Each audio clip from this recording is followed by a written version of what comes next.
Humingi ng paumanhin si Vice President Sara Duterte sa publiko matapos matigil ang ilan sa pinaka-in-demand na serbisyo ng kanyang opisina matapos silang tinanggalan ng budget ng Kongreso. Sa kabila nito, nangako siyang hindi titigil ang Office of the Vice President sa paghatid ng tulong sa abot ng makakaya. Si Jason Rubrico sa balita.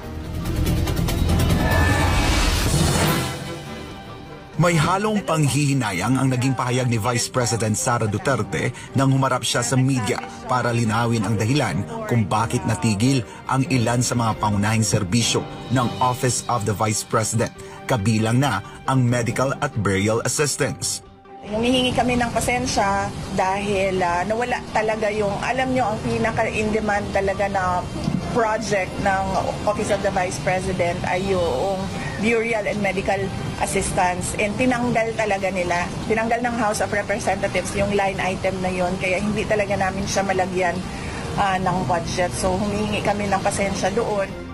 Dahil sa biglaang pagbabago sa budget, kinailangan ng OVP na agarang magsagawa ng internal na reassessment sa kanilang mga proyekto at target.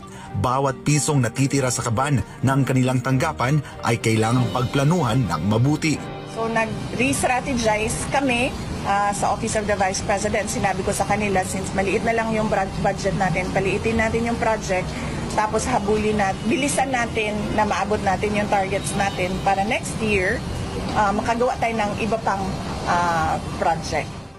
Sa kabila ng kakulangan sa pondo, nagpapatuloy pa rin ang ilang mga programa ng OVP tulad ng Disaster Operations Center, ang pagbabago campaign para sa edukasyon ng kabataan at ang layuning makapagtanim ng 1,000,000 puno.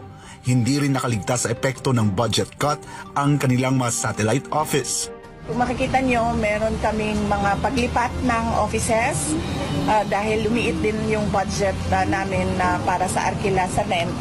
So meron kaming relaunching across the country, relaunching ng mga offices namin kasi kailangan namin lumipat sa mga maliliit na offices na mababa yung renta.